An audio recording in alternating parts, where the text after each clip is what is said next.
You're listening to the ESO Network, your station for all things geek. Hello, please let me see your ticket stubs for the double-edged double bill. This week, Cloris Leachman stars in The Last Oogieloves Show.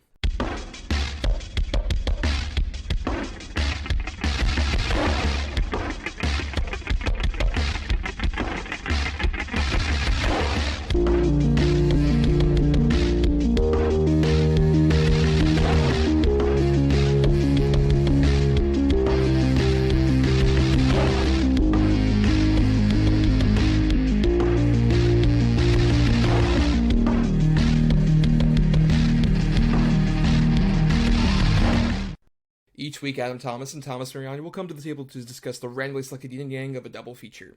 Then, both will have to pick a number between 1 and 10 in order to seal their fates for the next episode. One will have 2 good movies, the other 2 bad ones. Let the chaos begin. I am Thomas Mariani, and, a milkshake, my favorite. Oh, and I am Adam Thomas, and you know what? We always do the scripted little funny thing where we combine the 2 titles.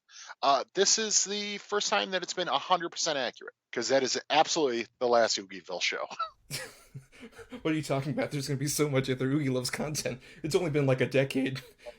That's a long way. The Avatar sequels we've been waiting for about that amount of time. Yeah, that's true. They might be working on it. Maybe they're filming 3 of them back to back. Interesting, given recent box office news and the box office records of that movie. But we'll talk about that later. Hey, Disney beat Disney. Go ahead. Mazel tov. Tonight, Adam, we're here despite us kind of goofing around. And we're here for a somber reason. We're here because our topic of this week is in honor of the late, great Cloris Leachman, who we did lose about over a month ago, late in January, age in her 90s. So she had a very long life, very long career.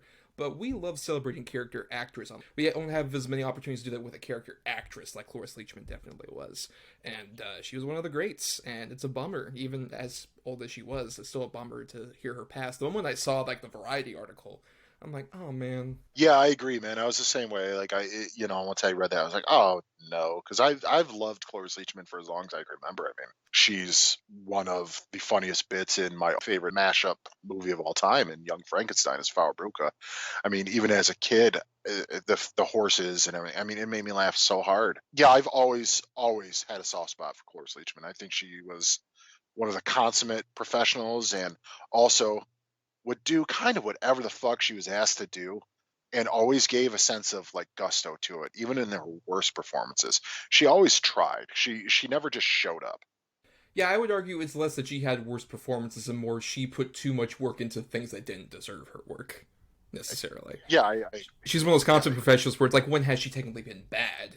Yeah, no, I completely agree. Right. And she's been in horrible things, but she's always been at least giving it her all. Right, and she always had sort of a devotion, especially in comedy, which she was very famous for, despite we're talking about at least her big dramatic performance this particular episode. Even in comedy, she took the actual emotions of the character seriously, which made the jokes really work so well. It's something Mel Brooks, who she frequently collaborated with, really complimented her on several times whenever he talked about her. And I think that really works with a Frau Blucher in particular, stuff when she talks about, yes, he was my boyfriend. That's a silly line, but she gives it the actual emotional impact where it's oh no, she really loved that character who we don't even see. You really see it there's a history to that joke. Yep, and yeah, I agree. She was always all in on it. There's nothing she does in that movie to me that is a miss. She's actually pitch perfect comedic supporting actress. Yeah, especially in a movie that also has Terry Garr and Madeline Kahn also doing equally phenomenal performances. Absolutely. And I mean, and I wouldn't put any of them above the other. I think they're all great, but that's also what makes the movie great. It's a phenomenal ensemble, yes. It was something Mel Brooks always knew how to, put someone to good use in terms of their talent. Even when, admittingly, he didn't always write the most nuanced female characters, but he always, knew how to spot great female talent and really utilize them. Mm-hmm. But even then with her, I think I remember the first things I saw her in were probably, she was in a couple Muppet things. She was in the Muppet movie. She has the great cameo near the end where they try and get into Orson Welles' office, and she doesn't allow them in, and then she gets, the allergic reaction to their hair. And then she was also a guest on The Muppet Show, in a really fun episode where, the premise is pigs are, taking over the show, and they're, holding Kermit and Fozzie and everyone else hostage, and she's in the middle of it, not really being aware. And then even when I was very young, with a more sort of, not necessarily adult show, but at least one that had more like scary themes. She was the mom in the It's a Good Life episode of The Twilight Zone with the kid with powers. Oh my God, she was. Right, she was working a while, even older in TV. Like, she was on the old Lassie show. She's been working so long. Yeah, forever. I mean, literally forever. Yes. And we're talking about two very interesting particular movies in her career, where if you're new to the show, Adam doesn't normally make these noises, but you'll see why. Because at the end of our last episode, as we do with any episode, we pick two movies at random. One of us has two good movies, one of us has two bad movies, and we pick a number between 1 and 10 to get the good and bad feature for the following episode. So last time, we ended up getting Adam's good pick, which was The Last Picture Show, the celebrated multi-Academy Award winning and nominated feature, and also my bad pick, which was Oogieloves and the Big Balloon Adventure, which is a movie most of you are not aware of at all. And there's a good reason for it. There's a few good reasons. We'll get into that. But let's start at least with the good movie, Adam. Let's start with The Last Picture Show. And melt your cold, cold heart. Tony Bennett's Cold, Cold Heart was on everybody's hit parade. Elizabeth Taylor was getting married. Boys wore ducktails. The police action in the Far East was Korea. And Anarene, Texas, like other small towns, is approaching the end of an era. But, Mama, it's a sin, isn't it? Unless you're married, you know I wouldn't do that. Don't be so mealy-mouthed. I'll stay with her all night one of these nights, too. She done promised. You won't either. Yes, I will. Why shouldn't I? I'm not sorry for you. You'd have left Billy, too, just like you left me. I bet you left him plenty of nights. Whenever J.C. whistled. You wouldn't believe how this country's changed. I reckon the reason why I always drag you out here is probably I'm just as sentimental as the next fella when it comes to old times. Anarene, Texas, 1951. Nothing much has changed. Your cold, cold heart. So, The Last Picture Show came out October 22nd, 1971. It'll be turning 50 years old this year, and was directed and written by Peter Bogdanovich, and this is his second feature after Targets, which he was part of, like, the Roger Corman School, and Targets was part of that sort of, like, production machine, and he ended up getting this, which is based on Larry McMurtry's novel, which he co-wrote the script with Bogdanovich, though also a lot of credit to Polly Platt, who was credited as like a costume designer on the movie, but was very instrumental in terms of actually getting a lot of the interesting ideas to come out with like the screenplay, because she was married to Peter Bogdanovich at the time. They worked a lot on the screenplay, and also she was very much a producer who managed to get this movie done and in black and white and all this other stuff. She's a very undersung hero in terms of film. I would recommend definitely the, not to recommend another podcast, but You Must Remember This, which is a great like history of film podcast, did a whole mini-series about Polly Platt. And she's a very undersung voice in film, and especially even in Peter Bogdanovich's career, because despite, working on Targets and this, and then the two other movies after this, What's Up, Doc, and Paper Moon, despite working on both of those even after the infamous production of this movie, where Sybil Shepherd is one of the stars, and Peter Bogdanovich sort of had a infamous love affair that would really affect his career after that, and ended up breaking the relationship off with Polly Platt. Rather dramatically. Despite all that turmoil that's happening during this production, they made a phenomenal classic movie that maybe some people aren't aware of, but I think deserves all of the accolades it got. Yeah, I mean, I 100% agree with you. The thing is, I have heard the title of this movie probably my whole life, and I honestly thought that I had seen it before going into this, just because it is one of those movies that's always mentioned on like the greatest American films of all time, and plus being a fan of Cloris Leachman and Jeff Bridges and all these other amazing ensemble cast that shows up in this movie. And I was wrong. I had never seen it until today, actually, for the show. And I mean, I got to be honest, like the first 30 minutes or so, I'm like, oh, okay. All right. But by the end, I was like, I was completely 100% hooked. Yeah, this is a great I don't know that it's not underappreciated, but underseen, I would say, to be more accurate. Yeah, because you mentioned the AFI thing. This is on the AFI Top 100 list, which we've talked about on the show previously. And it was always one when I was younger and I was trying to get through all the movies on that list. I saw The Last Picture Show, and I really didn't have much of any idea about it, even up until I watched it about 2 years ago. I was like, I don't know, I'm not sure really what to expect out of this. And what you end up getting is a very sobering drama that's very relatable and very human, and kind of, despite taking place in the 50s, has a lot of economic anxiety stuff that really lingers in especially like American culture over the last several decades. It's still very relevant despite its sort of time and place. It's a very sort of depressing movie. There's not one character in this movie that succeeds or triumphs or anything. It's really sort of dark. Yeah, because if you're not aware, basically the plot is it's an ensemble drama that's about various people who live in this small town in Texas that is dying. Like, if you go look at the downtown, there's not a lot of places there, and even then the buildings, many of them are abandoned because the various different businesses have closed down, and the ones that are still running are barely running at all. And there's several different characters. It's generational divide between the younger kids, which include like Sonny, played by Timothy Bottoms, and the Jeff Bridges character you mentioned, and Sybil Shepherd, like these younger folks, and also their parents' generation, which includes like Ellen Burstyn and Cloris Leachman and some of these others, who are equally lost but in very different ways. One is a generation that's kind of trying to go into the future with no sort of like plank to help them out, and the other generation is on that plankless plateau, sort of just aimlessly walking around and like seeing these young people and hoping they can have the potential to make something better of themselves, but realizing that maybe they didn't give that generation much of a chance to do so. I mean, yeah, if at all. Right. I mean, honestly, if at all. Ellen Bernstein, she completely is living vicariously through her daughter and just giving her the worst advice ever, consoling her in ways that is really sort of disturbing. And ultimately what Sybil Shepherd goes through, and just sort of seeing her mom not necessarily celebrate it, but like well, that's just what happens, they can't all be winners, and you're like, oh, this is horrible. Yeah, it's pretty fucked up. But at the same time, I love the way that it paints that picture in ways that feel like it's not necessarily depression porn as much as just like you're really living in the lives of these characters. And it's so interesting, especially considering that, like, with Bogdanovich, he was like a New York intellectual type.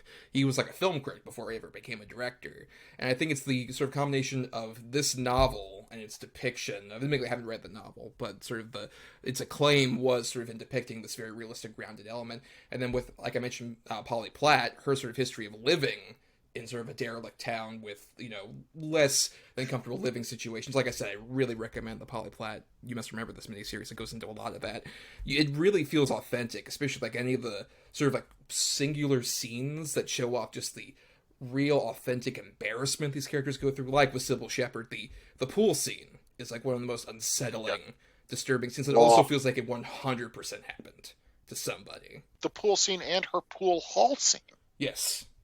It's like, ugh. No, I agree with you. I never looked at this movie thinking it was depression porn. The thing is, it all feels really grounded in realism. Like, all of these characters, you're like, yeah, these people exist. There's not one character in this that feels super far-fetched or anything. Like, it's all like, oh yeah, these people exist. This makes sense to me. These people in this dying town, and the ultimate dream of all of them is to escape it. And then the harsh reality of that, well, maybe none of them can. And the few that do, like, I would argue the only person that has any kind of quote-unquote happy ending is just Sybil Shepherd goes off to college. Like, she's the one that ends up the happiest. Yeah, like, even Jeff Bridges can leave, but he goes to Korea. Like, he's literally just like, well, I'll come back if I am not shot within 2 years. Yeah, that's his last word. I'll see you in a year or two if I don't get shot. You're like, oh. Oh, no. Yeah, it's a bleak movie, but it's kind of refreshing, too, that material is not played for just sympathy acts. You're just following these real people through this year or so that the movie takes place. It's really kind of fascinating as far as a character study on film as well. Even the small bits, like, our woman or the Cloris Leachman, she's not in it that often. But she's fucking phenomenal in it. Sam the Lion, he won the fucking Oscar for it. I think he has like 9 minutes of screen time. Right, along with Leachman, both of them won supporting actor and actress. Yeah, awards, and they're barely in it. Let's put it this way. Take any of these sort of side characters out of it, And in the movie wouldn't be that good. Every character has a reason for being in this movie. And it works so perfectly. Yeah, particularly those two winning performances are so interesting because they're both from people like Cloris Leachman, as we said, very hardworking character actors. And Ben Johnson was like a dude who was fifth lead in like old John Wayne westerns and shit like that. He was a stuntman. Yeah, he's a Western stuntman actor. Yeah, that's what he was. Right, but you can see like the mileage on them. You really feel like they've lived through all this. And Sam the Lion is interesting because he's sort of like the one lingering light of the town because he owns all these businesses and keeps them alive. And he's sort of like the town patriarch who's like very much trying to help everyone out in his own way. And especially that fucking scene where he's with Timothy Bottoms and the Billy character on the water and they're fishing. And it's just a very straight pushing on him as he's talking about the story. And then he immediately goes back out. It's a phenomenal scene. It's fantastic. And one of the most heartbreaking scenes of the movie in hindsight, Sonny and Dwayne are about to go to Mexico for the weekend. And he's like, so you guys are just going to go, huh? Yep, well, here's some money. You better, blah, blah, blah. And there's that lingering shot of him sort of looking at them and then looking back at him. Okay, then, see you later. And then ultimately what happens, it's such a downer. It's almost like, I think he knew this was the last time he was going to see these kids. When you kind of have these moments you look back on when you realize like that was the last time you saw a person, and you didn't even think about it for a second, and you'll always think of that moment in clear crystal detail. Yeah, almost like he knew. Right. It's almost like Sam knew, and it's almost in a weird way like they kind of knew too, just the way they were looking back at him. Like, this is it. This is the last sort of hurrah of this town as it is. And it's so weird even when, like, they come back and it feels almost like a Twilight Zone episode where they're just like, wait, what's happening? Yeah. Everything's closed. What's going on? Oh, didn't you hear? Sam died over there in them hills. That one dude was sitting in his fucking car. That old drunk dude who was passed out and gets up, hey, left him $1,000. She should have left me $1,000. I could have done more with that shit than he could. Like, he's just bitter old man. Like, it's really sort of like a punch to the stomach. You don't realize, even while watching it, you do realize how important the Sam character is. But that's sort of the beauty of the fact that after he passes away, how he was the heart and soul of this town, and he was connected to every character in some way. After he just leaves, like, whatever is still alive in the town just dies. Oh, slowly. Yeah, it dies a slow death. Yeah, I mean, the elderly woman can't keep the movie theater running. He has to start working in the oil fields just to keep the pool hall going. The diner is not open. It barely open anymore. I mean, it's and then ultimately what happens to I can't remember his name. Billy, played interestingly by Sam Bottoms, the brother of Timothy Bottoms. Yep. What happens to Billy, and I mean, what a heartbreaking scene that is too. And it's done so well too. You sons of bitches, he was sweeping. You're like, oh. And once again, that entire older generation of people who are credited behind, just like, these kids these days, they don't know, just like, wow, fuck you guys. You got a lot of crazy kids in this town. Like, fuck you, man. You just hit this kid. And the sheriff's out there. I saw it. He didn't do anything. He was dumb. You're like, oh, fucking hell. But then there's scenes in this movie that when she's at the pool party and she finds Sam or whatever, the guy in the kitchen that she thought she was going to marry, and he just grabs her by the crotch. And it's so shocking. His line where he's just like, are you a virgin? Yes, I am. That's too bad. Come with me when you're not. Oh, damn. And that ultimately becomes her goal, is to lose her virginity by anybody so she can marry him. And it's fucking just crazy. Not in a way that's like, woohoo, wacky. But you're like, this is the, like, real. This is the shit people go through and the importance they put on these trivial things. And, just to escape sort of whatever self-made prison they feel they're in. And it's disturbing, it's heartbreaking, but it's so relatable too. Yeah, and especially with, like, poor Sybil Shepherd, with, like, how determined she is to have that happen, and then she has a scene with Jeff Bridges that is so incredibly awkward at the motel. That's so bad. It's so bad, and then later on, obviously, the pool hall thing you're talking about is deeply upsetting. And, Clu Gulager, in one of his few non-horror film roles, but playing much more of a monster than he ever played in a horror film. Playing off of, like, Sybil Shepherd, who this is very early in her career, and she's, like, 20. It's her first movie. Right, she's able to do so much. She has such a nuanced, powerful performance. And she plays off everyone so perfectly, whether it be, like, Jeff Bridges, or Clu Gallagher, or someone we haven't mentioned, fucking Randy Quaid. Baby-faced Randy Quaid. Such a sleazeball in it. Yeah, so unlike Randy Quaid in real life, I'm sure he didn't pull anything from his real life in that. No. Nope. No. Never did anything. Nope. well-adjusted human being that Randy Quaid is. Right, there's not one point where she talked about, like, so you know about them assassins in Hollywood that are trying to track me down. It's like, God damn it, I knew it! Oh, man. Like I said, half hour in, I'm like, this is kind of slow moving. And it is a slower moving movie. And, it's a little bit over 2 hours long. But I couldn't take my eyes off it. I really, really couldn't. And even the part where they brought back Billy and Sam sort of confronts them all, he didn't have the decency to clean his face off. I'm like, oh, yeah, fuck you, kids. Like, it's such a good scene. This movie is just populated by so many just great character acting scenes. It's like I said, it's sort of a tour de force when it comes to character acting. Right, and it's something that, like, I could see how if you get the novel, this was apparently a big trouble they had with adapting the novel, it feels like a novel in terms of, like, different episodic things that happen. Mm-hmm. And it could just kind of feel like, we're kind of meandering around, but each thing really builds up each of those individual characters, like, so perfectly. It still has this, like, larger narrative flow despite having so many different subplots it's juggling. Like, we haven't even talked much about Leachman and her subplot, which is deeply upsetting as well, in which Timothy Bottoms, who is, keep in mind, this, like, high school senior about to graduate, is tasked by his coach for the football team to be like, hey, why don't you go pick up my wife and, like, take her to the clinic? And Leachman is the wife, and the moment he even gets there, she's like, here, I'm supposed to take you back to the clinic? Oh, he didn't tell me that you were doing that, not him. Like, immediately, so depressingly sad. The thing is, too, which I do think really works well, is obviously the exercise subplot with why her and the coach were estranged because he was sleeping with the boys. Right. And they do show it enough. Like, even the scene where he slaps the one boy in the butt. Yes. And they showed him full screen. He looks back at him. And even her, like, oh, you have no idea what's going on. When she says it to him. I got it. Even without knowing that was an exercise subplot. I read that after I read the notes. But I got it. It's kind of right there. They don't need to really show it. And I'm sort of glad they didn't. No, yeah, especially because a lot of that subplot does kind of feel like it's from the Sonny Crawford character's perspective. It's sort of him being thrust in the middle of the situation he's really not that aware of. And not necessarily being totally manipulated by Cloris Leachman, there's a bit of that, but there's also at the same time a readiness to be like, oh, hey, this is going to be fun. I'm going to have, like, an affair with this older woman. Yeah, it's also on his end, because his whole drive in the beginning is to get laid. Yes. Like, and that's why he breaks up with his girlfriend that he's had for a year, on their year-long anniversary, because she won't sleep with him. And he instantly goes to the diner, and he's eyeballing Eileen Brennan, the one who wants the diner, yeah. Yeah, Genevieve. He's instantly eyeballing her, and she's kind of into it. Like, she even says, I'm sorry we never made it. That type of thing. Like, his whole goal was just the excitement of getting laid. And he didn't realize what that same relationship was with the Cloris Leachman character on the flip side. It was an escape thing for her, absolutely, but she kind of fell hard.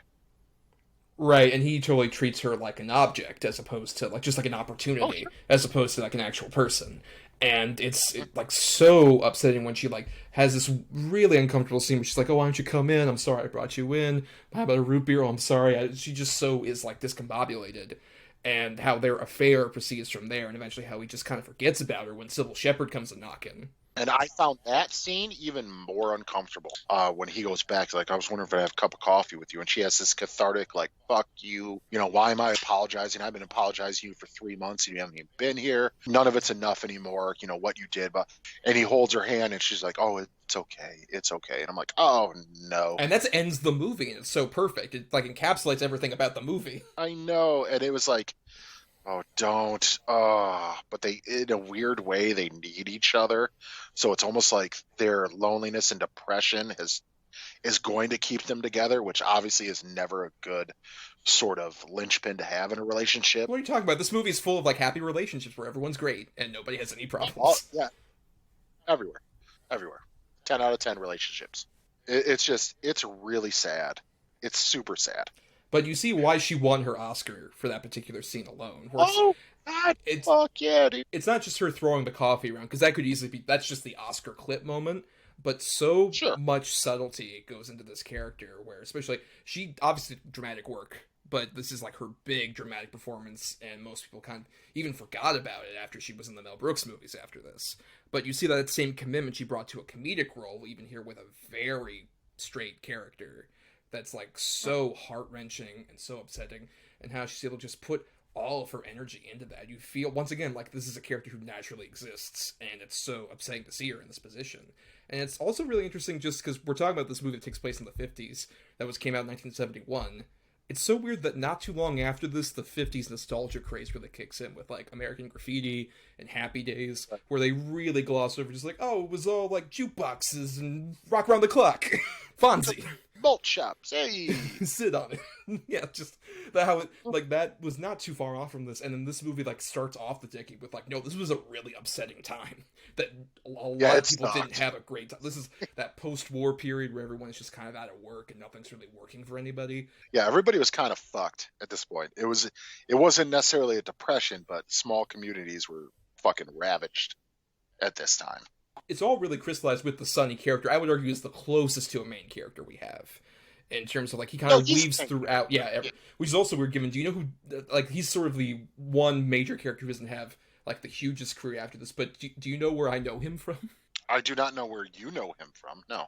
I know him as, in the early 2000s, well into his career as a character actor, he ended up becoming a go-to briefly for different versions of George W. Bush.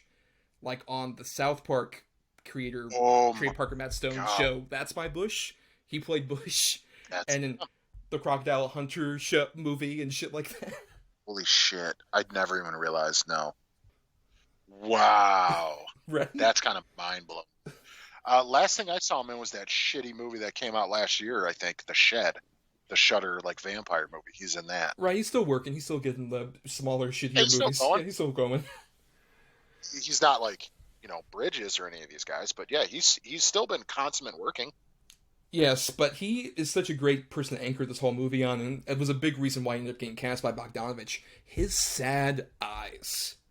Oh, like, he seems to be the only character, he can read social cues, but he has no idea how to behave socially.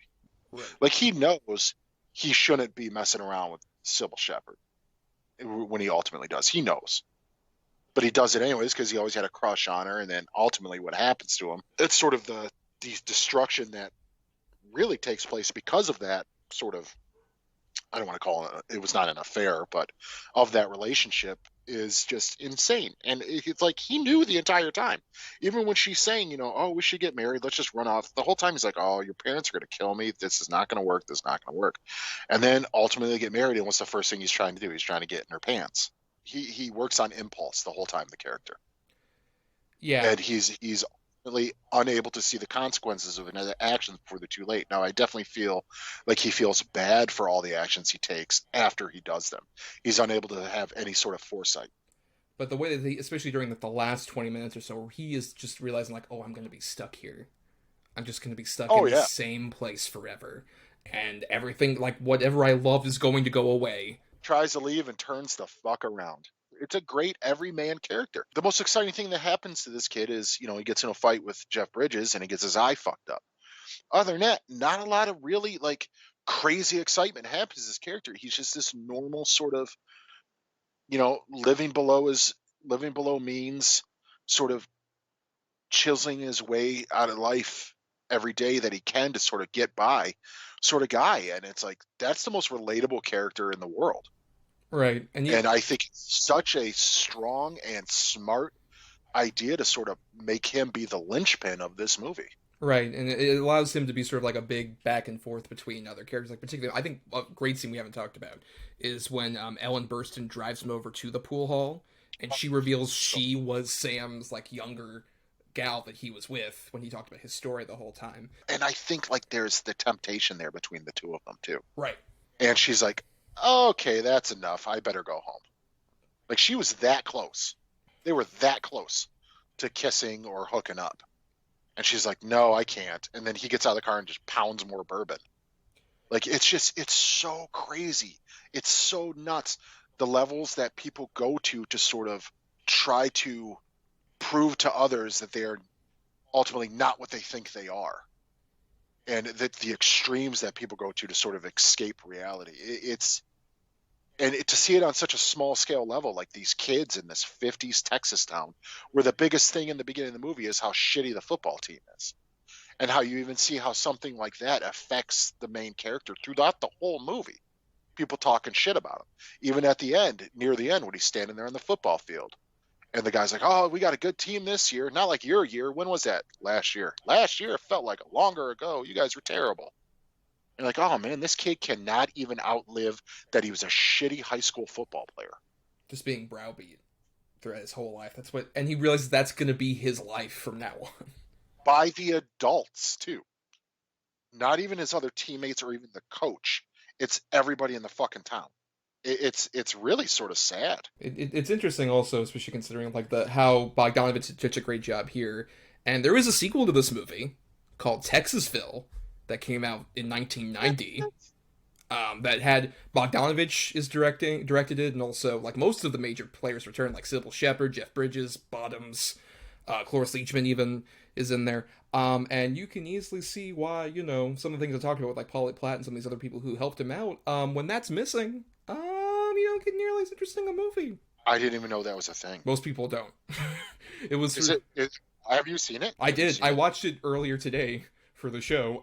It's quite forgettable. Everyone, like, it's the 30 years later, and it's treated a lot more sort of like a midlife crisis movie where there's like sort of a weird dramedy it's trying to be, where it has some of these quote unquote serious moments, but also Jeff Bridges and Sybil Shepherd like return back to each other, and they're like, "Oh, we had so much fun when we were in high school. Remember that? Yeah." The saddest thing is Timothy Bottoms at that point, like his eye thing, he's gotten to the point where he's got like cataracts in there, and he's become like mentally off, where he's doing stuff like he's hanging out in the ruins of the old theater thinking he's still watching a movie, like shit like that. Ooh, good lord! They really fucking beat him down in that particular bit. Good god. Yeah. So it's a great movie. I don't know. Yeah. I mean, let's put it this way. Because of this movie, I will probably watch that. No, don't. I would not recommend it. I think I have to, though. Like, I think I have to. And then I'm going to say that you recommended it, and I'm going to put you on blast on social media. There is audio proof of me not recommending it to you. Timestamp. Yeah, March 13th, 2020. Nobody listens to this. In the court of recommendations, like, Your Honor, I have this particular time code. You wipe it. You get in like a white suit, wiping your head with a towel constantly. I might be a simple Southern gentleman. Yeah. Right. Excuse me, I ain't as ornery as an alligator, but I do believe. I do pardon. I'm a bit parched. I gotta get my mint julep off of my desk here. My lovely mother's recipe, God rest her soul. Notice how we had to have some kind of fun, because this movie, while great, because that's the only way to do it. Yeah. Good lord. But at the same time, it is very much a phenomenal movie, and we'll spin this off into final thoughts here, where I will say it's definitely one of the ones where, like, when, like I mentioned, I was doing the AFI thing, and I was going through, I always put this one off, it's like, oh, it's in black and white, and there's some cool actors in it, but I don't know, I kept putting it off. But then when I finally ended up watching, I'm like, oh my god, this is one of, like, great ones. And I agree, it was very acclaimed at the time. It was a huge hit. For $1.3 million, made $29 million in, like, $70s. So that's a shit ton of money.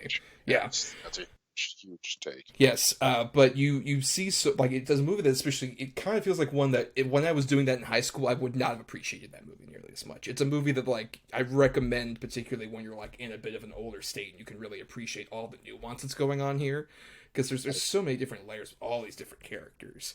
And it's interesting just for, like, seeing some of these people who, whether they're older, but sort of in the middle-aged state, and they would go on to have great careers afterward, or younger, and would have even longer great careers. You see so much, even we didn't talk much about Jeff Bridges, but you see so much of the charm of Jeff Bridges that would keep going from here. It's very much a sort of declaration point for a lot of these actors, like Sybil Shepherd and him, so many other people. It feels like it's a great statement of, like, all these people doing such talented work, but also in this way that feels that, like, it's showy. It feels very nuanced, subtle, very grounded, in a way that, despite, like I said, taking place in the 50s, coming out in the early 70s, it's still so immensely relevant to this day.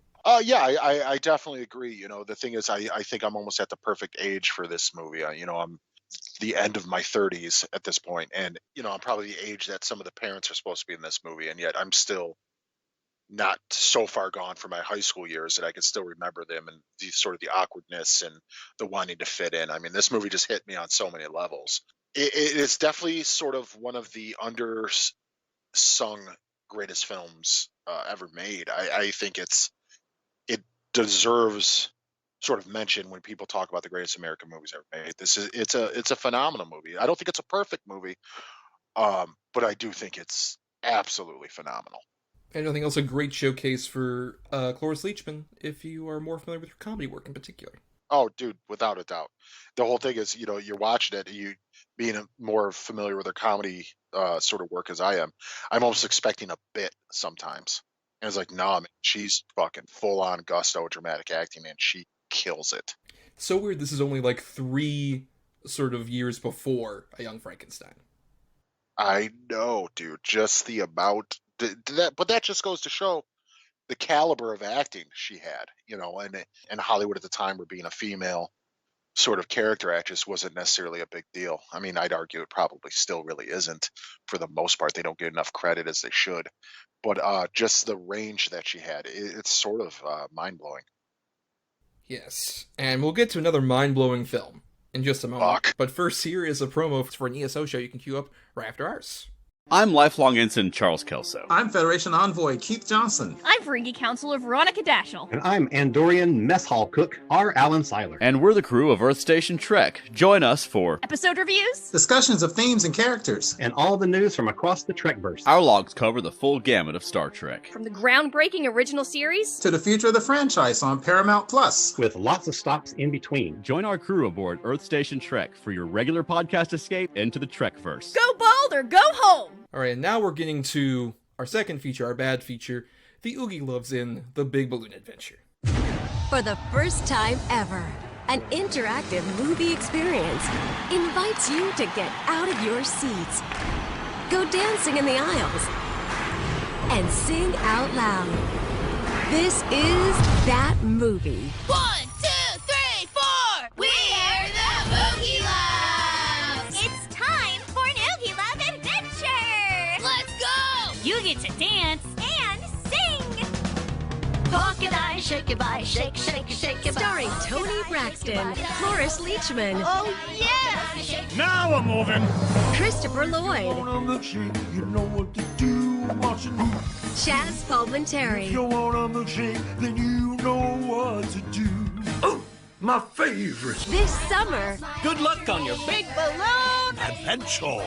The Oogieloves in the Big Balloon Adventure. If my calculations are correct, this is going to be the most amazing movie ever! So, Oogieloves in the Big Balloon Adventure came out August 29th, 2012. Most of you are probably completely unaware what this is.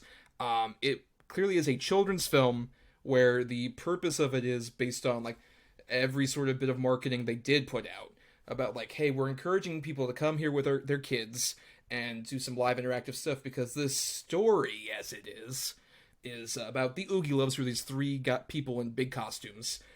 The 3 characters are Toofy, Zuzi, and Gooby. And they are these characters who will go on an adventure to find these balloons that have been misplaced for their Pillow's birthday. And they proceed to go on sort of an Odyssey adventure. It's very much like, the Odyssey, the Trials of Hercules, sure. Dante's Inferno. It's a lot like those sort of stories. That caliber, too. Right, yes, of course, true, right up there. And they have to basically find these balloons that are also sentient. And the basically... and they encounter a bunch of different celebrity cameos that pop up, and this was infamous. What's the pillow's name? Like Schluffy? Schluffy. The pillow's like Schluffy. Yes, Schluffy. Schluffy the pillow. Yeah. Of the Oxford Schluffies. It's like one of those pillows you hide your fleshlight in. Looks like it. And the big infamous thing about this movie, the reason I ended up picking it, was the only thing I really knew about this movie for the near decade since it came out in 2012 was holds a current box office record. Unlike Avatar, which is now the highest grossing movie of all time again, the Oogieloves movie still currently holds the record for the worst opening of all time for a movie that was released on over 2,000 theaters. It only made $443,901. Was that in its total run or just opening weekend? That was just opening weekend. Overall, it somehow made $1.1 million, but it cost $20 to make. And it's the second lowest grossing movie of all time, only beaten by Delgo, which was an animated movie that previously held that opening weekend record. But yeah, it's for a movie once again released on 2,000 theaters. That's like the average most big movies are usually put out in when theaters are open and everything. So that's all I knew really about it. And apparently it was the brainchild of a producer named Ken Weiselman, who had previously worked on the American version of Teletubbies, and also the American translation of Thomas the Tank Engine, which makes a lot of sense, because it feels definitely like something that was produced by somebody cynically who thinks, oh, this is a way to get people excited and interested in my thing, where, once again, it's big sort of in-theater experiences. Kids, at certain points, will have butterflies show up so you can dance in the middle of the aisles, and then turtles show up to indicate that you need to stop dancing. So it was supposed to be this big interactive experience, flopped horribly, and that was sort of what I knew about it until seeing it for this show. But Adam, I tasked you to watch this, and usually we don't communicate like whenever we watch the movies. We usually kind of wait until the show to hear each other's thoughts, except for maybe a small thing about like, oh yeah, I watched it, this will be interesting, or ooh, that was pretty bad, Thomas. But there was a running Twitter message thread that was going on about this movie, and you have a lot of thoughts, so I'm gonna leave the floor to you for a while to talk about Oogieloves and the Big Ballon Adventure. Go ahead. Let me get ready here. This is the worst piece of shit I've ever seen in my life. This is so fucking just unbridled garbage that placates to the lowest fucking denominator. This movie treats kids like they're fucking stupid. And it treats parents of young kids like they're fucking stupid. It's just, it's so insulting on so many levels, and not yet get into the fucking like weird racist shit that happens in this movie. But I mean, what the fuck? What is this movie? I was telling you, off show, like the interactive aspect, within the first half hour, it happens like 25 times. Seeing this movie, if it would have succeeded with kids in a theater, would have been utter chaos. It would have been the worst experience you could possibly fucking have. Kids up and down, running and jumping and going crazy in a fucking movie theater. Like, this isn't a live show. This isn't fucking Ninja Turtles on Ice or whatever the shit. It's just, it's so bad. The actor cameos. Oh God, Chaz Palminteri. What is it, Marvin Milkshake? Chaz Palminteri as Milky Marvin. Milky Marvin, and he talks in like jazz scat the whole time, like a beep ba ba ba ba. Yeah, dig it. Ooh, my favorite. He runs a milkshake bar with a cow. Like, gross. What the fuck is he doing? What is this cow contributing to the business? He didn't even think of that. Like, look, I'm just glad that the cow from Pee-wee's Playhouse got work after a while. I guess. Good for her. Yeah.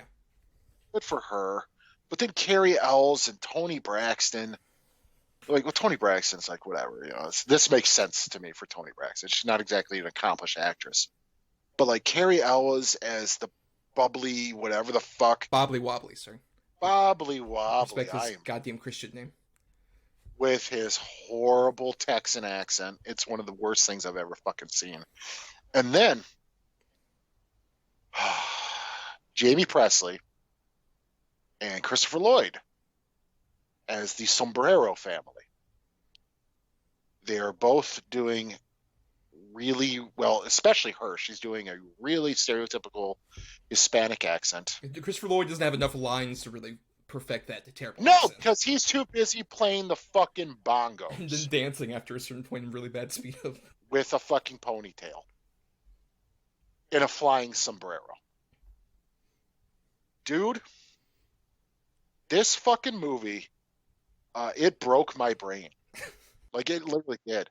I'm watching this, and I'm like, well, first of all, to give it some context, I put this on earlier in the day with my daughter because she was, like, oh, maybe I can watch this, or maybe it was. Before the Oogieloves even played their instruments in the beginning of the movie, and we're talking, what, 2 minutes in? Barely, yes. Barely. My daughter goes, what is this? I don't like this. Like, are they real? Like, no, I don't want to watch this. And she's 5. Maybe slightly older than the target audience, but still, you would figure she might at least have more interest than you necessarily. It's like, oh, what is this? Oh, this is wacky. They're playing keyboard. No, did not give a fuck. So I put it on later that night. And I mean, I was literally shooting video on my phone of certain parts and sending it to my wife and my brother. And they're both writing me back like, are you fucking serious? That's a thing you're watching? What is? I'm like, no, dude, this is a real thing. Like, this is a real fucking awful thing. My lovely friend Thomas recommended this film to me. Oh, dude, and I mean, like I told you then, fuck you.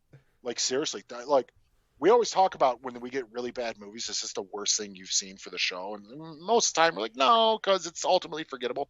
No, this is the worst thing I've ever watched in the history of my film watching. And I've seen awful things, not even just for the show, but being a horror fan, you see some of the worst movies ever. Or even being a child of the 80s, some of the worst movies ever came out in the 80s and early 90s. This trumps them all. This is atrocious. The thing is, if it was like a pre-existing sort of IP, like a Barney movie or Teletubbies movie, or even like Meet the Wiggles or whatever the fuck that shit is, I'd get it. Like, okay, it's just I'm not for the audience. This was created for this film to try to build an audience, and it is so dumb and insulting. And the Windy Window, what the fuck? It's so creepy and weird. And there's a vacuum cleaner named J. Edgar. Oh, yeah, sure. And has a weird flirtation with the window. Oh, they want to bang, dude. I know. And it's so bizarre. And then at the, oh God, Schluffy the pillow at the end where they're all throwing him gifts. This is the dumbest shit I've ever seen. This, literally, this made me sort of hate movies for 24 hours. It's the worst thing I've ever seen. Unequivocally, the worst thing I've ever seen. I don't understand. It makes me question everything about screenwriting, about directing, about producing, about everything. Everything. Lionsgate fucking released this thing. What in the fuck? In over 2,000 theaters. What in the fuck? What in the fuck? What in the fuck? This had a wider release than Portrait of a Lady on Fire. Yeah, true. This exists. This is something that is around forever. That hopefully, given its reputation and what it's already done, will just be lost to time. Except by dumb podcasters that talk about it on their shows this. Or except by people who are listeners of our show who are fucking gluttons for punishment who want to follow along and watch the movies we watch. I am so sorry. I apologizing for Thomas. If you guys watch this, this is all Thomas Mariani's fault. This is not. I'll accept blame on some bullshit I've picked, but this is fucking terrible. This is torture. Oh no, yeah, I will accept full blame because I picked this because I was very curious to watch it. The only clips I'd really seen were the stuff with the Milkshake Marvin, which, as much as I do agree, there's a sadness to seeing Chaz Palminteri do what he's doing. That is where I would argue the movie's at least at its weird surreal peak of what is happening? Why is this happening? What the fuck is happening? Yeah, I could see Donald Trump watching this movie when he was in the presidency, like, oh, this is going to be a great way to torture people. This is torture. This is terrible. Show this movie on big screens to bandits that have held an apartment complex hostage. They'll run the fuck out. Instead of doing noise pollution, show them this movie. Anybody will submit to you. This is awful. I'm glad I'm not an arsonist. I burned my building down this movie. This is the worst shit I've ever seen.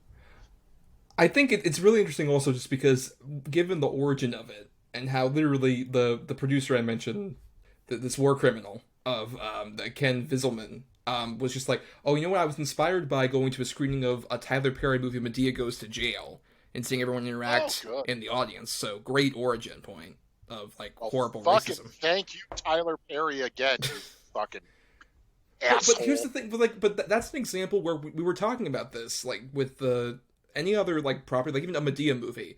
I've seen a few of those Medea movies. They're obviously not my thing, but it has a built-in audience because Tyler Perry worked hard to make that character as big as she ultimately has become. Yes. As a character, worked the plays and all that, despite it not really being something I'm a fan of. It's just I can respect the hustle necessarily. But it has an audience. And I know, right? And I do know people who genuinely think that shit is hilarious. Right. I know people who think the Medea movies are fucking funny, and I don't. Right, they're not for me. But I'm not going to besmirch someone for liking them. This movie, look, I would never make fun of somebody or be mean to someone for liking something. Whatever you like, you like. However, if I were to meet somebody, and it could be my fucking mother, if she looked me in the eyes and said, "We watched the Oogieloves movie. I thought it was pretty cute," I'd be like, "Fuck you. I'm divorcing you as a parent. Like at 38 years old. I'm emancipating myself at 30. I would emancipate myself. I would start the court process at my age. I could just not call her again, but that's how far I would take it. It's that bad. This is so bad. And it's not even sincere at all. It's incredibly cynical because of what we talked about. We're just like, oh, this is a very cheap attempt to build a franchise out of just like this audacity. We're just like, oh, we're going to spend $20 million and get this out there in theaters. We're like, I remember when I was a kid, and I've seen other kids shows where like they do similar things like this, where it's just like, oh, hey, kids interact or do this like repetition, all this other shit. But, and at least, like, with those other things, I can respect that they did that for as long as they did over a TV show, and then some of them tried to do a movie, like Thomas the Tank Engine even did that. I saw that movie in a theater. Not a lot of kids did. It was a big bomb. And, because it's like, this is something inherently that would work better at home for children. And even then, at the same time, it's also completely insulting them. In a way where, like, I'm sure, maybe not at the target audience, like a 3-year-old or whatever, but if I was, like, around your daughter's age, just like, you're insulting my intelligence. I could be watching, like, some other show. My daughter's 5 years old. I've watched, Daniel Tiger and all this horrible bullshit to where they teach them morals and have them interact and sing with them. Like, do you know which one the color blue is? Yeah, that's right. You're like, oh, okay, well, great. By the way, I always ace those tests. But anyways. Yeah, fuck you, Daniel Tiger. You can't beat me. You ain't got me, son of a bitch. But, dangerous predator, my ass. The most dangerous game is man, motherfucker. Right, fuck you. I got you trumped, Daniel Tiger. Little bullshit-ass motherfucker. Take off your red jumper. This is like you said, and I said, this is just pure bullshit, unadulterated, insulting the intelligence of anybody who watches it. I gotta say, like, even a 3-year-old, like, I'm even thinking back to when my kid was 3, I think she'd get bored of this after halfway through. The audacity to also make it like 87 minutes long, where like a kid would immediately lose interest. Like, this is something that should be at best 20-minute episodes broken up. Yeah, and I'll tell you, you feel every 87 minutes of this fucking thing. It feels like it's 3 hours long. Right. I mean, it's so long. I mean, to the point where I'm pausing it and I'm like, okay, how much longer? 21 minutes in? Oh, Jesus fucking Christ. I mean, it was to the point where I was counting the seconds. I'm like, oh God, please end, please end, please end, please end. It was so bad. I don't drink during the week. It's like a pure moral thing because I got to work the next day and everything. I was doing shots of tequila by the end of this. I wasn't going that far, but I was definitely having a few beers, for sure. Oh, no, well, I'm taking a few on top of a few beers. Like, I was drinking beers and doing shots by the end just to dull the pain. Yeah, because I think, like I said, the sort of, when I was texting you initially about it, I was just like, isn't this weird and surreal? I would say that wears off not too long after the Milky Marvin thing. And we haven't even talked about, Cloris Leachman is the first celebrity they encounter. And it's the saddest, weirdest thing. Who at this point was about 86 years old. And they introduce her as this character, the Dottie Rounder, who is this older woman who lives in a treehouse, who has polka dots all over her, not just her outfit, but her face and everything. And she talks about like, oh, I love circles, and I love dancing around. And it feels like she's made up in this way that makes her look like Betty Davis and whatever happened to Baby Jane. It's incredibly upsetting.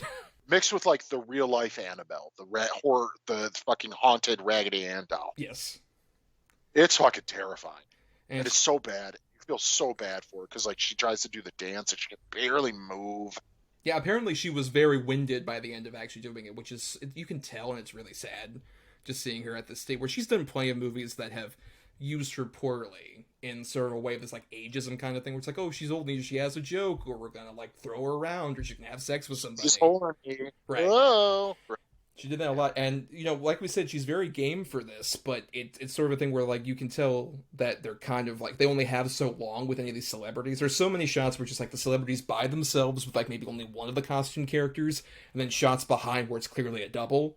So much, because clearly they had these celebrities for a day to do whatever shit. And, a couple hours.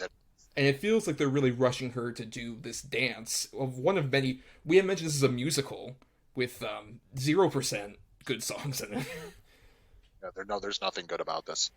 No, none of these songs are good. And but it's just really like a weird, like I said, very surreal, sad note to start with, Then the Milkshake Marvin thing happens, and I think that's kind of... It's not good at all, but I think it's at least the most weird, like, colorful, bizarre thing. Yeah, I'll agree with that. And Chaz Palminteri is really, like, is both really into it for, like, certain lines and then clearly half-assing, especially when his dances, where he's, like, waving his hands. Oh, just does not give a fuck. Like, the reading the lines he's good with, but the being active, he's like, no, I don't want to do this.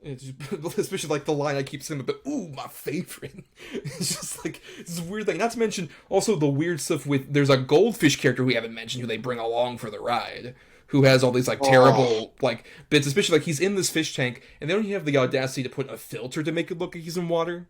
It's just a very clear plastic thing, one of many lazy things. It looks like Jeff Garland. The goldfish looks like Jeff Garland. Well, especially when he wins the milkshake competition, he's just like, oh, I made some fish to base mold.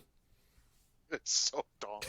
It's so stupid. And all of, like, the weird, like, we even mentioned, like, the Oogieloves constantly encounter animals who were all these really badly, like, moved around stuffed animal puppets. They're like, it's just like you just taxidermied some animals. I don't know why this is, like, really upsetting. After, like, the Milkshake Marvin stuff, you get to, like, the Toni Braxton thing, which I would say any child would immediately be bored by. Like, I was bored by it. It's just like, oh, we gotta get down from your fucking, your airplane, the balloon. Oh, but we have to do a song about me coughing and sneezing that's like a weird slow ballad? Like, what the fuck is this? And kids don't know who the fuck Toni Braxton is. Like, why are we having Toni Braxton? But they all know, to be fair, like... all kids are real big fans of our Chaz Palminteri roles. Yep, like, I get that. That makes sense. He's right there with any Disney Channel originals. Zendaya, Chaz Palminteri, same level. You're right. Is that the detective from Usual Suspects? I love A Bronx Tale, Daddy. I love that movie. I love it. Is that the guy from Jade? Well, like, in theory, it's just like, all these celebrities are here to, like, entertain any of the adults. Like, oh, it's Chaz Palminteri or, like, Toni Braxton. Most adults who probably wouldn't know who either of them are, by the way. Especially Chaz Palminteri. Like, I kind of know that guy. It's a guy that looks familiar. Yeah, oh, that guy. He's from, The Sopranos, I think, or one of those. Right. And then, like, the Cary Elwes one is, like, it's unhinged, but weirdly, he's doing a better American accent than any of his actual American accents in, like, the Saw movies. Oh, I was gonna say, I'll take this accent over Saw any day. Oh, God, it's just like, I just woke up here in this bathroom. There's a body in the middle of the bathroom. It looks like his bum is bubbling. Woo! God, it's so dumb. I completely agree with you about, like, the Christopher Lloyd, Jamie Presley thing. It feels so weird that they're playing, like, these ostensibly Mexican characters is what they're supposed to be, where it's just like, you couldn't get, like, an actual Mexican actor and actress to do that. You couldn't? You had to get these two? Like, nobody. Salma Hayek. What was Salma Hayek doing in 2012? Like, honestly. She was probably doing, like, a grown-ups movie, but also she's just like, no, guys. Than like a Jamie Presley and Christopher Lloyd, who, as far as I can tell, don't have any sort of Mexican ancestry. I don't know. Maybe they're like 1/15. It's like Johnny Depp in The Lone Ranger, just like, oh, I have a bit of this blood in me. And they're in a flying sombrero. Like, come on, bro. Come on. It'd only been worse if they were like throwing empanadas down, stuff like that. Which is also so weird that, like, the sombrero, the problem is that, like, oh, they have to dance in order to speed it up to get close to the windmill where the balloon is. But, like, they just stop after a certain point, just like, well, we can't go higher in our sombrero fucking flying saucer. Jamie Presley's doing, like, the tango. Like a sexy dance for these little children characters. And kisses a fish. Like, she was very excited about kissing that fish. She wanted to fuck that fish. She's into that fish, bro. Oh, God. And the weird thing is, like, after that last celebrity, you would figure that would just be the end of the movie. But there's a solid, like, 20 minutes after that feels like 80 or so. It feels like another movie attached. Of just like, oh, we gotta go back. And we haven't mentioned much about these quote-unquote main characters. And it's because, like, they don't have any real personality. Yeah, one's a nerd. Right. One's a girl that talks to animals. And the other one's like a punk rocker who can... Is he the one that can climb everything? Yes, and also his pants fall down all the time because he doesn't want to wear a belt. Oh, so funny. Goofy Toofy, pick up your pants. They make you say that 35 times if you follow the instructions. Mm-hmm. So perfect. Because, like, when I was a kid and I, like, watched some of these shows, and mainly looking back on them, like, even when I was too old for, like, Teletubbies when it came up, I had a younger sister who loved that shit. And I at least got it. at that time, like why a little kid would like it. It's like, okay, it makes sense. Like they're colorful characters. The thing is with Teletubbies, you don't even attempt to really make them big, distinctive characters. They're kind of just part of a weird pod commune or whatever the fuck it is. Yeah, it's fucking crazy. Yeah, it's weird, crazy shit. But yeah, it's bright and colorful, and there's seasons of shows. You know, like even like Bananas in Pajamas. Oh god, that was a thing. Right? Yeah, I saw some of that when I was a little kid. Yeah, it was successful because it was like silly and it's in 20-minute bursts. And they're bananas in pajamas. It's perfect. Yeah. That sells it immediately. It kind of rhymes. That's a great joke. Another thing this person came from with Thomas the Tank Engine, like, I was attached to Thomas as a little kid. As you can clearly tell, it's because I am a locomotive. I transport goods and everything. It has nothing to do with the name. You definitely steamroll everybody. Hey, that's true. And I also block you in traffic so you can't get to work on time. You let random dudes paint your body. And I let hobos get on the train and sing Jimmy Crack Corn. The point is, like, with Thomas as a character, like, I could at least attach, like, oh, Thomas is, like, a very plain Paddington kind of character where, like, he's blue and he's bright, he smiles, and he wants to do the best for everybody. But honestly, you have to admit, it probably also helped that he had your name. True. Like, your first name, that also helps that you can identify in even the slightest way. What kid likes to can climb everything? And sorry to any of you named Goofy Toofy out there. Your God-given Christian. Yeah, I apologize. I am sorry. If there is one of you out there, chances are you're not listening to this. Second of all, you should really be mad at your parents. You should get the emancipation documents from Adam. He'll tell you how to do it. And plus, you know, the other thing we need to bring up, Carrie Ellis, they go inside his giant tractor trailer, which apparently he ships bubbles. Is that correct? He loves bubbles and he sells his bubbles. His tractor trailer is a barn on the inside.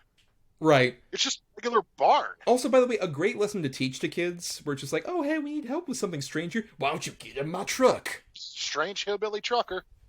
Yeah, go on back there. You're going to find a lot of excitement in there. Because that's the thing, is like, even like with some of these other shows we talk about, there's some small educational value that's not like the most nuanced thing, but at least there's some basic lesson you can take away from that, and that's fine. That like works for a children's program as opposed to this is like, this will like not only not teach your kids any lesson, it will rot away any other lessons they have. It's going to put them in danger. Yes. Hey, you're missing your balloon? Go see the Italian guy at the milkshake stand. Maybe he can help you. Go talk to that strange cow that has your balloon. Yeah. Hey, go ask a trucker at a rest stop if you could party in his trailer and dance for him. Follow rules that are given to you by llamas with signs about not getting on the grass. Yeah, that's not good. Walk through this field, and if two people doing awful Hispanic accents ask you to go with them in their flying sombrero, yeah, fuck it. Might have a good time. Always trust strangers. That's the lesson of the film for children. Always trust strangers, especially if one of them played Dr. Emmett Brown. The worst movie ever made. Now, Adam, you say that for sure. And to me, thinking about that, like, is this the worst movie we ever covered on the show? Because we've covered some doozies. I would have to definitely say yes. Yes. I mean, without a doubt, right? Like, without a doubt. I mean, the only other ones that has any competition, we've said it many times before, is the Wired John Belushi movie. Sure. But, Wired, Hood of Horror. Right. You know, all those are really bad, but this is like number one with a fucking bullet. It's so bad. And the thing is, it's not that it's even forgettable. I'll never forget this movie. No, never. Like, I might forget the title or things like that because the title is so preposterous and ridiculous. But I will never forget this movie. It has been seared into the back of my eyeballs. Like, I think I have cataracts now because of this movie. It's so bad. It did lasting damage. Lasting damage. I'll never be in a meaningful relationship again because of this movie. Anytime I'm about to climax, I'm going to think Carrie Ells dancing like a cowboy. And I'm just going to be like, "Sup, Rog, I got to go." You'll walk just like Carrie Elvis does Bolick. Yep, exactly. It's just, this is just so fucking just stupid. That's the thing. It's stupid. It's not even that it's a bad movie, because it is a bad movie. It's a terrible movie. But it's stupid. It talks down to any audience that it might have garnered. Usually with like people who say general things about movies like I encounter every day, it doesn't like really affect me because like, whatever, fine, that's your opinion. But the idea of like, well, it's for kids, like really just offends me, even though I'm not a parent. That's a defense mechanism. Shitty movies. Oh, well, it's not for you. It's for kids. Dude, when I was a kid, I had Sesame Street, you know, Pee-wee's Playhouse, shit like that. And while they are wacky and frenetic and kinetic and nuts, there was always some kind of lesson, some kind of anything to make it relatable to children and their parents. And, you know, you could take something from the show and sort of implement it in your kid's life and be like, see, they told you don't talk to strangers. It's not okay to hit people. It's not okay to do any of that. This does nothing. This does absolutely nothing. There is no lesson to be learned here. There is absolutely nothing. It treats your kids like they're fucking caged monkeys that you took to the theater, and here you go, let them run loose for a little while. Right, because especially, like, when you say something like, oh, it's just for kids, like, that's so incredibly insulting to your child, it's like, oh, do you only feed your child garbage? Do you not want your child to, like, eat well? In the same way of, like, do you want your kid to, like, watch media-rotting bullshit that just, like, won't either teach them anything or at least give them some kind of creative energy?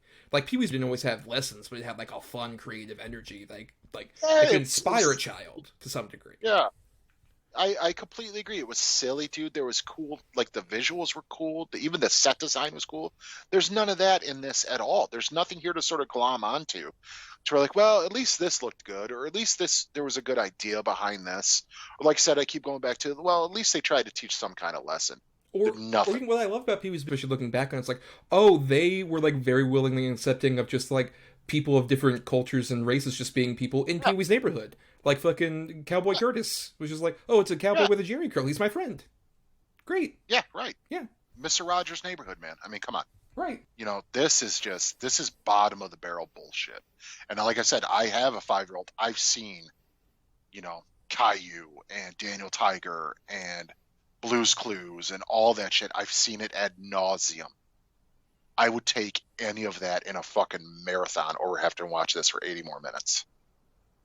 I do a 3-day marathon of Blue's Clues over watching this again. I think you've exhausted as much as you can about Oogieloves yourself, Adam, unless you have anything possible to add as a final thought. No, this is, like I said, this is absolutely the worst thing I've ever seen. It treats its audience like they're dumb and that all they need is, you know, songs and dances in order to be entertaining, and the songs and dances aren't even well done. They're not even choreographed. They're not even catchy. So it fails on literally every level it might be trying to achieve. It's insulting for the viewer. It's insulting to the character actors who show up. It's ultimately just a big 80-minute insult and a fuck you to movie-going audiences. As a cinema fan, I find this completely offensive and reprehensible. Also, as a father, as a human, as a being on Earth in the universe. I mean, as a father, as a human, as just conscious life. This is just the worst. I mean, you could show this to a fucking bearded dragon and it'd be upset. Like, this is just the worst shit ever. We won't share any of our magical secrets with you humans anymore after this. Right. No, why did I show it Oogieloves was the first thing why I discovered a dragon. The gateway is closed. Like, it's so dumb. Alien life would come down and see this and be like, oh, this species isn't worth saving. Ironically, they look like Oogieloves, which is the big twist. Yeah. But at least, Adam, you can say, any bad movie we do in the future at least has the bottom basement level expectation of, well, at least it wasn't an Oogieloves. From now on, you have a bottom. I really hope. I hope we never come close to this again. I really do. I think, yes, this is the absolute, probably possible worst example I'm hoping that we ever come across. I really am. Like, Country Bears was right up for me. That almost broke me mentally, too. But this one actually did. So, yeah, I hope we never come close to this again. Yeah, all I'll really add is, if you really want to test the theory of, like, oh, hey, it doesn't matter, kids can watch anything, you know, meant for them, it's fine, like, it's just for kids, that doesn't matter. If you really want to test that theory, that's the only person I would ever recommend watch this, just to really show a bottom basement level of, like, this is what it could be. This is what your child could be exposed to. This is the kind of thing that would actively insult any kind of development on an emotional level, on an intellectual level, on just a basic, like, social level, anything like that. If you're really going to expose your child to this, if you were to watch it, you would realize that's not a thing, and you should actually respect what your child consumes as media. I completely agree. That is the end of our double feature, finally, that we're discussing. But we still got some things to do, including we'll be doing some picking for next week's episode at the end of this one, so stay tuned for that.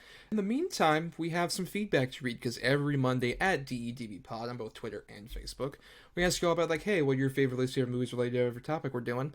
And so we asked all you out there some questions, including James Rodriguez, our buddy, who says, for Cloris Leachman's filmography, the best films Cloris Leachman appeared in were the sob-inducing The Iron Giant, the laugh riot that is Young Frankenstein, with her masterful turn as Frau Blucher, horse whinny noise.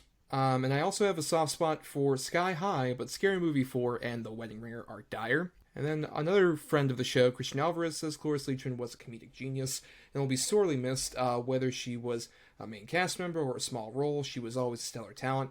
Her greatest roles outside of her fantastic television career include her cameo in Butch Cassidy and the Sundance Kid, The Last Picture Show, The Muppet Movie, History of the World Part 1, and one of my favorite movies of all time, Young Frankenstein. Her worst roles aren't due to a lack of talent, but overall quality of the project. Those roles include the Oogieloves in the Big Ballon Adventure, Scary Movie 4, Scout's Guide to the Zombie Apocalypse, and role as Old Lady the 20 for Adam Sandler in The Longest Yard remake.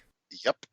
Another one that I just recently rewatched for the first time since it came out, that you watch her in it and you're like, oh no, but not even her, like Donald Sutherland, is Beer Fest. Yes, Beer Fest, the Broken Lizard production. Not their worst one they put out, I don't think. That's probably still Slammin' Salmon. No, she was always good, man. She was always good. Even in Beer Fest, even in, Longest Yard and everything, she's 100% in. It's a shame those were the type of roles she was getting at the end of her career, but fuck, man, she was still good. You could tell that people wanted her in their movies because they love her.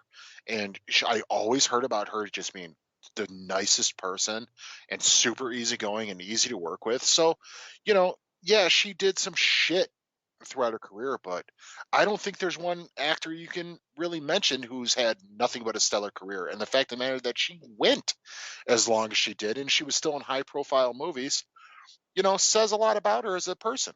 Yeah, and even in like certain movies where I think she's very good, even though I'm not a huge fan of the project, like a Spanglish has so many issues. I'm not a fan of that movie, but I think she really stands out as the grandmother character. That was always going to be one of my alternate choices, but on hindsight, I thought a little bit more about it. I'm like, yeah, I fucking hate that movie, but she was great in it. It's like her and Adam Sandler, but everything else about that movie is so fucked.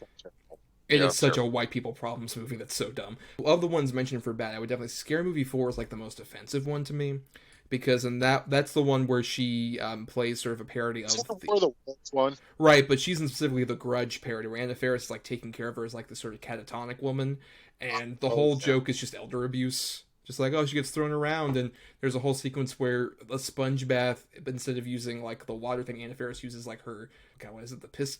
Bedpan. She uses her bedpan, yeah.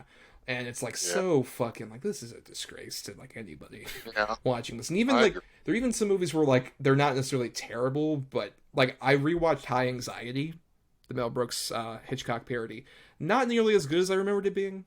Kind of like it's kind of my least favorite Mel Brooks movie, I think. I don't know. I mean, there's still like Life Stinks. It's one of my least favorites. Yeah. Oh, that's true. Oh, that's true. But at the same time, she really like her and Harvey Korman are the funny thing about that movie. Like anytime they show up as the villains, particularly there's that whole bit where like they're parodying the shot underneath like the glass table when they're plotting, and Harvey Korman and her like keep putting like stuff on the table, and it blocks the camera, so it keeps like trying to move over and get a good shot of them. And there's literally a point where she's like, "Oh, you need to finish your strudel," and she has a giant pan that she slams on the glass table. It's so funny, and it's like, oh my god, she really, especially in a movie that really underutilizes a lot of its female talent, particularly, it's like the only Mel Brooks movie where Madeline Kahn isn't allowed to be funny. She's just like a love interest character, and it's so insulting now, Madeline Kahn. Like she like stands out so well, sort of like Nurse Ratched kind of parody character. She's very, very fun in it. Yeah, I agree. Again, like I said, the fact that she was still sort of in high demand to pop up in these little character roles up to the very end of her career says more than two schmucks on a podcast can possibly say about her. She was awesome. She was so funny and so charming right up until the end. And, I'm so glad that I was not only able to watch The Last Picture Show now to see sort of her dramatic performance, but just to grow up with her making me laugh. And, for that, it's something special. Are there any sort of good ones you would want to spotlight? I mean, like I said, before, Young Frankenstein to me it's sort of the crowning achievement for me. But she showed up in American Gods, the Star Show. Yes, she was incredible on that show. She's so fucking good in it, dude. That's a later thing. The woman has I think 280 some odd credits. Yeah, still has a couple that haven't been released yet that'll come out posthumously. That's what I'm saying, dude. I mean, and she was just so good in everything. And then she'd show up in shitty horror movies, it's the crocodile movie that Bill Pullman was in, Lake Placid. She was in Lake Placid too. Yeah, that's what I'm saying. She would show up in those movies and sequels, and she was always the shining light of those sequels. She's done so much voice work. I mean, she was Miss Tensage in your favorite fucking movie of all time, The Iron Giant. Right. I mean, or of course, I think no one really remembers this, but I think it's a really fun bit. She's the old lady on the bus that keeps showing up in Beavis and Butthead Do America. Yes. Which is so fucking funny. There's so many slots. Whoa, this old lady's cool as hell. Or even just to spotlight a very early one, a movie we've nearly done for the show several times, and we should definitely do at some point. Kiss Me Deadly. She's part of the inciting incident of that movie. She shows up at the very beginning and sort of kicks off the mystery that happens from there. She's such a great character who can be utilized even with the sort of older person roles. I think a better example of her doing that is in Bad Santa as the grandma. Yes, as the grandmother. Right. You want to make you some sandwiches? I'll fix some sandwiches. She also had sometimes just great actors to bounce off that worked. Even in Bad Santa, I'll fix some sandwiches. What is it with you and the fucking sandwiches? I don't want goddamn sandwiches. She'd light up every scene she was in. She was just fantastic. That's why it was really hard for me to not. I didn't want to pick one of the typical Mel Brooks roles or something like this, even though Young Frankenstein was a shoo-in for my alternate because I realized how much I hated Spanglish, right up until announcing my picks. But I didn't want to do that. That's why I was really sort of stoked on doing Last Picture Show, because she's completely dramatic in this, and I've heard obviously she won the Oscar for it. But that just goes to show what a range she had and just how good she really truly was. I mean, it's a loss for sure. I'm just glad that it wasn't an early loss. She lived a full life. Yes, and she will be missed. Absolutely. Thank you for that feedback, everybody. We also want to thank some other people like Chris Oliver, who does the intro and outro music used in our show. Listen to more of his music at chrisoliver.bandcamp.com. Thanks to Emily Scarter for the art for our show. And thanks to our loyal Patreon supporters over at patreon.com/GEDBpod, where for just $1 a month, you all get to vote in polls to pick certain topics or even movies we do for the show. And also you get bonus podcast stuff, we'll just say, near the end of the month, you'll get our March Madness movie villains podcast. It'll be very interesting once we record that later on. And also... It's long. It's gonna be long. It'll be long, that's true, yes. And we'll be launching up a new show called On the Edge of Relevance, where we'll be covering big streaming titles right out the gate, not too long after they come out. And you'll be able to hear our thoughts on stuff like Godzilla vs. Kong, and maybe also a certain extended edition of a big superhero movie that came out a few years ago. Yep, a 6-hour-long version of it. 4 hours long. Is it 4 hours and 6 parts? It's 4 hours and 6 parts, yes. I know, it's very confusing. It'll probably feel like 6 parts. Who knows? Who knows? We'll find out. But for... more of our antics, you can follow us over on Twitter and Facebook at DEDBpod, where we post the questionnaires and stuff every Monday. You can also email us doubleedgedoublebill@gmail.com, all spelled out. Also, you can buy merchandise with our logo on it over at the ESO TeePublic store, like a mug or a t-shirt or any other things. We encourage you to do what, Adam? Buy our merch! Buy our merch! The John Lovitz of the podcast. Great. Never get old. Never. Never will get old. For more great content just individually, you can find me on Twitter, Instagram, and Letterboxd as @NotTheWho'sTommy. I also do some writing at places like marianithomas.wordpress.com, and even over at sites like Film Cred. I recently put out a review of In Search of Darkness Part 2, the big old 80s horror documentary, has returned. And I did a review about it over there at it's film-cred.com. And you can find me on Twitter or Instagram at Atom or Adam. That's ATOM_or_ADAM. Mostly just sharing lately pictures of hot sauce that I've acquired, or of my dogs, or whatever, silly stuff. None of it's too poignant. I'm always down for a conversation. I'm always down to share your stuff and maybe help you get more visibility. I just hope you do the same for me and our show. One sort of lasting impression and sort of thorough line of our show tonight is a legacy someone could leave, and how important it is to sort of be there for everybody and just be a consummate professional and a good person. And the thing is, you might have some missteps in your life or in your career or whatever it is, but the important thing is always just be available to everyone as much as you can without taking away from yourself. Just be nice to each other, make the world a little bit better for everyone you come across, including yourself. I think that's very, very important, especially nowadays. Wow, Adam, just a really great lesson. More educational than the entire Oogieloves movie. I'll tell you, that was hard to do because of the Oogieloves movie. I'll tell you. I'm like, man, am I going to have anything for this one? But yeah. Fucking Oogieloves. Yes. And for more of our less Oogieloves focused content, you can subscribe to us on Apple Podcasts, Spotify, Stitcher, and other podcasting platforms. If you're listening to ESO, why not listen to all the other great shows that are out there on the platform? And you can also dig into our archives over on our Podbean main feed for just all the stuff that we did even before ESO. And nothing else, if you can't buy the merch, if you can't subscribe to the Patreon, the absolute free way to help us out is just to rate, review, or share the show around to give us a bit more visibility out there. Yeah, it's that easy, and it really means the world to us. Yes, and now, Adam, it's time to do our picking for next week. And our topic, which we're kind of doing as a tie-in to, speaking of Godzilla vs. Kong, we asked all of our patrons over at the Patreon to vote between two sort of topics that tied into that, or there were creature features, which would be basically like any movies about otherworldly creatures that attack us, but they ended up going with the other topic choice that they voted on, which was when animals attack. Yes, and a lot harder for me this round to pick too. I gotta be honest. Honestly, same thing for me, yeah. 9,000 snake movies. There's a lot of snake movies. So. I also tried to avoid aquatic ones because way back in the day we did like a sea creature double feature kind of thing. Yeah. We sort of surfaced around that topic, but still, it's been a while, it doesn't matter. I have 2 good choices for that topic. You have 2 bad. I have assigned number between 1 and 10 for both those choices. You've done the same. So we're going to go ahead and pick randomly. So for my 2 good choices, I have number between 1 and 10.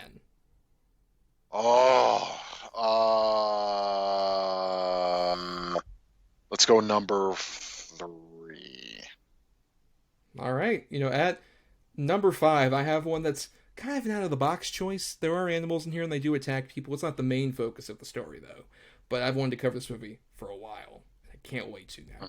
It is the Dario Argento classic Phenomena. Wow. I would have never, ever thought that would be your choice. That's pretty awesome. But it does fit, right? You would argue that fits. Oh, no, it definitely does. It definitely does. I would have never thought of that. Wow. Okay. And your other? At number 9, I had a movie I haven't seen, but I was curious about just because it's the only film directed by a legendary title designer. I had Phase 4, which had killer ants in it, apparently. Oh, jeez. Wow.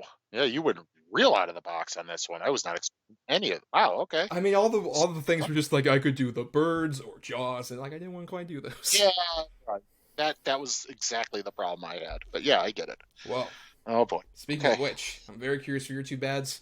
So I'll go on the opposite end of the spectrum. I'm going to do number 8. All right. At number 10, I have I'd argue, Tim Curry starring Michael Crichton scripted Congo.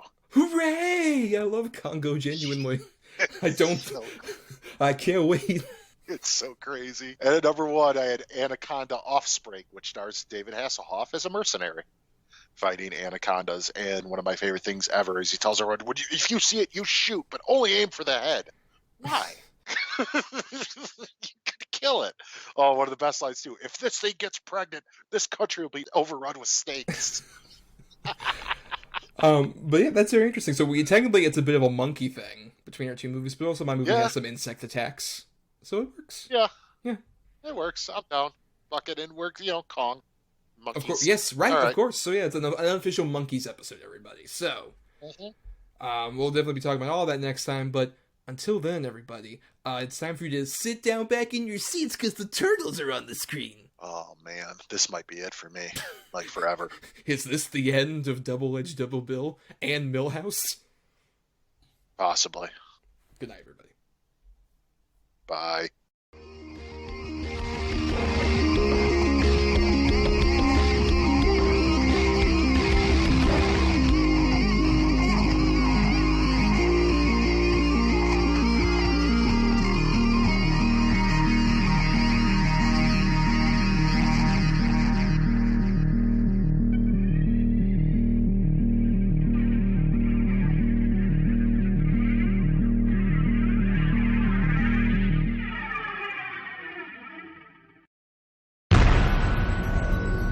This has been a broadcast of the ESO Network. Be part of the crew and help support our shows by donating to our ESO Patreon or by shopping at the TeePublic store, which can all be found at www.esonetwork.com. The ESO Network, your station for all things geek.